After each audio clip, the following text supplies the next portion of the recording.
Hello friends, मैं doctor विजय सोनगिरे आपका स्वागत करता हूं यूट्यूब चैनल पर। आज हम कनेक्टिंग द डॉट्स इसका सेकंड पार्ट स्टडी कर रहे हैं। पहले पार्ट में हमने देखा कि किस तरीके से स्टीव जॉब्स ग्रेजुएशन सेरेमनी में बच्चों को स्पीच दे रहे हैं और उसमें उन्होंने जो पहला स्टोरी बताया उसका टाइटल है कनेक्टिंग द डॉट्स, और अभी जो सेकंड स्टोरी है उसका टाइटल है the story is about love and loss. कि वो बता रहे हैं बच्चों को कि जो मेरा सेकंड स्टोरी है वो मैं आपको बताना चाहता हूँ कि और वो किसके बारे में है, love and loss. I found what I loved to do early in my life. कि जिस चीज़ की मुझे चाहत थी वही मैंने पहले से ही करना शुरू कर दिया था। वोज जो उनके एक सहयोगी का नाम था, Woz and I started Apple. उन्होंने उनके सहयोगी के साथ एप्पल कंपनी की स्थापना की। कि जब व्हेन आई वॉज 20, कि जब स्टीव जॉब्स 20 साल के थे। इन 10 years Apple had grown from just the two of us in a garage into a $2 billion company. कि उन्होंने दोनों ने मिलकर एक छोटे से गैरेज में कंपनी की स्थापना की, एप्पल की। आगे चल के वो बहुत अच्छा उनका ग्रोथ हुआ। And then I got fired, it was devastating. मगर उसके बाद क्या हो गया, उनको कंपनी से निकाल दिया गया और वो बहुत ही शॉकिंग था उनके लिए। But something slowly began to dawn on me. मगर उसके बाद क्या हुआ कि उनके लिए तो वो शॉकिंग था ही, मगर उन्होंने कुछ चीज़ें उनके दिमाग में क्लियर होना शुरू कर दिया। I still loved what I did. और उसका जो नतीजा था वो क्या था कि उन्होंने जल्दी ही कुछ अच्छा शुरुआत करने की कोशिश की। Okay, and so I decided to start over. The heaviness of being successful was replaced by the lightness of being a beginner again.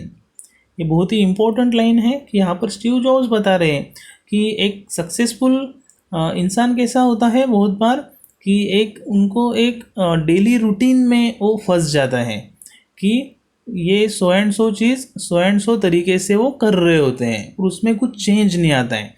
मगर अभी क्या हुआ था, Steve jobs was fired out okay from the company, और उनके पास अभी एक challenge था। ओके, अभी उनको नए तरीके से कुछ शुरुआत करनी थी। इसीलिए वो बोल रहे हैं कि एक बोरियत जो होती है बीइंग सक्सेसफुल, यानी कैसा कि बहुत बार ऐसा होता है कि बीइंग सक्सेसफुल पीपल थिंक कि आई एम राइट। ओके, उनका जो अप्रोच होता है वो कैसा होता है, एक हेवी होता है, रिजिडिटी होती है उसमें। इसीलिए वो स्टीव जॉब यहाँ पर यही बताने की कोशिश कर रहे हैं कि heaviness of being successful was replaced. कि जो दिमाग था अभी वो हेवी नहीं था, उनका एक हल्का था, क्योंकि जॉबलेस वो थे, नया कुछ करने की कोशिश कर रहे थे। Replaced by the lightness of being a beginner again. अभी वो फिर से कुछ नया शुरुआत करने जा रहे थे। It freed me to enter one of the most creative periods of my life. और यही वो दौर था जहाँ पर उन्होंने बहुत अच्छी अच्छी नई बातें उन्होंने जीवन में करना शुरू कर दिया। During the next 5 years I started a company next another company named Pixar. और वो बता रहे हैं कि फिर मैंने क्या किया कि एक नया कंपनी का शुरुआत किया, नया कंपनी इस्टेब्लिश की, Pixar. And fail in love with an amazing woman. और एक वूमन से उनको प्यार हो गया कि आगे चल के वो उनकी वाइफ बनी, उसी से उन्होंने शादी की। Pixar now the world's most successful animation studio. और आज पिक्सर का बहुत अच्छा नाम है बिजनेस एंड एनिमेशन में। Apple bought NeXT. I returned to Apple and the technology we develop at NeXT is at the heart of Apple's current renaissance. कि वो यहाँ बता रहे हैं कि वो जो कंपनी थी पिक्सर स्टूडियो, वो एप्पल ने ही बाद में खरीदी और फिर स्टीव जॉब्स फिर से एप्पल में चले गए। And the technology we develop, और वो बता रहे कि हमने जो टेक्नोलॉजी डेवलप की NeXT is at the heart of Apple's current renaissance. कि एप्पल में जो एक नया रिवाइवल आया, रिबर्थ आया स्टीव जॉब्स के रिटर्न जाने से, बहुत सारी बातें उन्होंने नए तरीके से की होगी, उसी को उन्होंने रिनाइसेंस ऐसा कहा है, rebirth, revival. And Lawrence and I have a wonderful family together. और फिर लॉरेंस के साथ उन्होंने एक अच्छा फैमिली लाइफ भी जिया। Sometimes life hits you in the head with a break.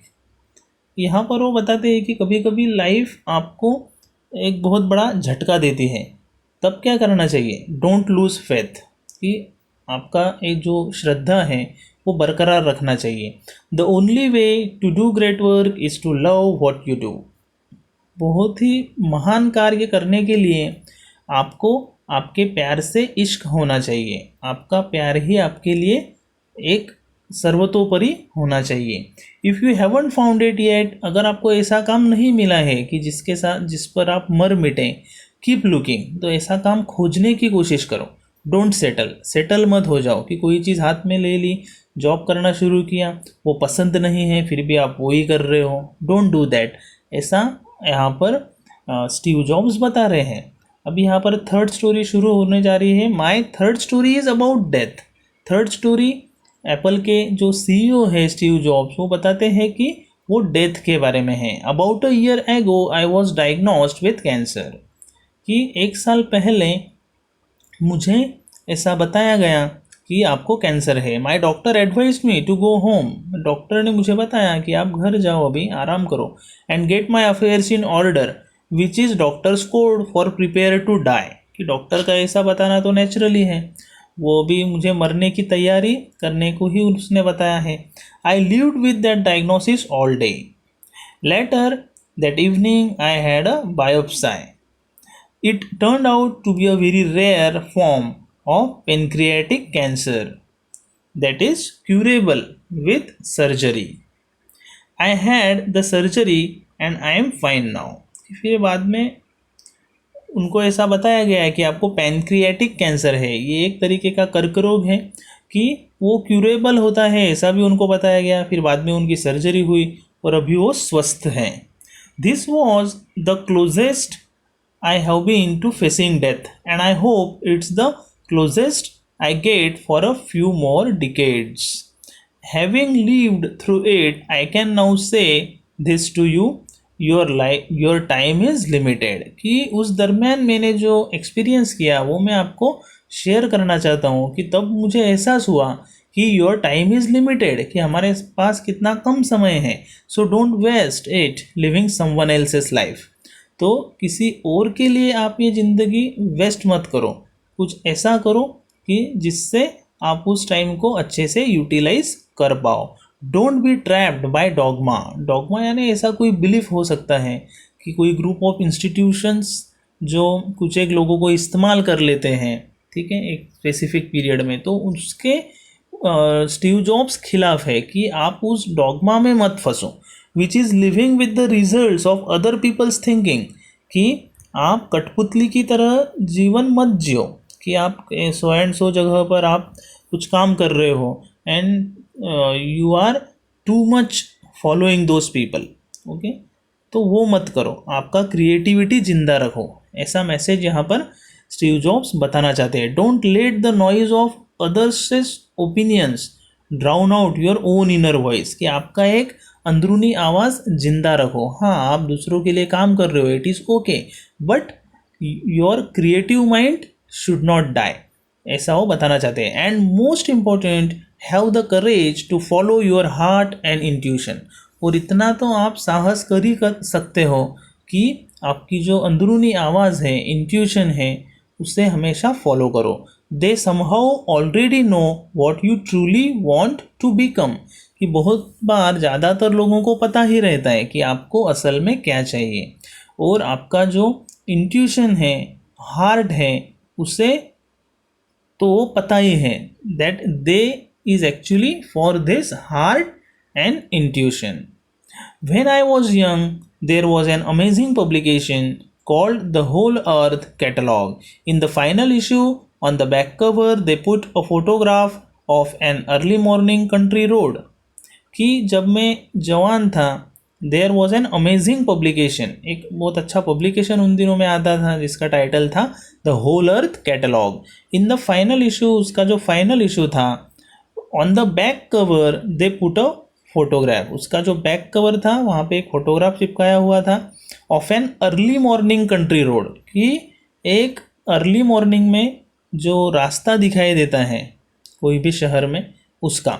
Beneath it were the words, और उसके नीचे कुछ वर्ड्स थे, वो वर्ड्स यहाँ पर स्टीव जॉब्स हमको बता रहे हैं। स्टे हंग्री स्टे फुलिश, कि उस जो पिक्चर था वो बुक पर, वो क्या जो फाइनल इशू था उसका बैक पेपर पर जो एक फ़ोटो लगा हुआ था, और उस फोटो के नीचे ये लाइन्स थे, stay hungry stay foolish. It was their farewell message as they signed off, कि उनका वो फेयरवेल मैसेज था। क्या मैसेज था? स्टे हंग्री स्टे फुलिश, यानी आप भूखे रहो। ओके, भूखे इसका मतलब यह भूख खाना खाने की भूख नहीं है, यह नॉलेज की भूख है, कि आप हमेशा कुछ नई चीज़ें, कुछ अच्छी चीज़ें, बातें सीखने के लिए हमेशा आपके माइंड को आप भूखा रखो। एंड स्टे फुलिश, कभी ऐसा मत कहो कि मुझे सब आ चुका है। फॉर एग्जांपल, बच्चों का ग्रेजुएशन कंप्लीट हो गया, पोस्ट ग्रेजुएशन कंप्लीट हो गया, तो बहुत बार ऐसा लगता है लोगों को कि बहुत हो गया अभी। फिर जॉब को जाते हैं, कुछ साल जॉब करने के बाद ऐसा लगता है कि now I am settled, now I don't think to do something extra. तो वो एटीट्यूड आपको ने ये जितना जल्दी आप उसको ये करते हो, वॉश आउट करते हो, उतना अच्छा होगा, ऐसा यहाँ पर स्टीव जॉब्स मैसेज दे रहे हैं। It was their farewell message as they signed off, I have always wished that for myself, कि वह मैसेज मैंने हमेशा फॉलो किया। And now as you graduate to begin a new, और अभी आप ग्रेजुएट अभी हो रहे हो, I wish that for you, और अभी मैंने तो ज़िंदगी भर फॉलो ही किया है, और आपको भी मैं यही सलाह दूंगा कि आप भी क्या करो, स्टे हंग्री स्टे फुलिश। आप भी जो आपकी भूख है नॉलेज के लिए, ओके, आपके माइंड ने हमेशा कुछ करने के लिए हंग्री रहना ज़रूरी है, तभी आप नई बातें सीखोगे। और स्टे फुलिश, कभी ऐसा मत कहना कि आपने बहुत कुछ हासिल कर लिया है, अभी मुझे सब कुछ आता है, I know each and everything, ऐसा एटीट्यूड नहीं रखना है, तो आप नई बातें नहीं सीखोगे। ऐसा स्टीव जॉब्स यहाँ पर इस स्टोरी में बताते हैं। Thank you very much.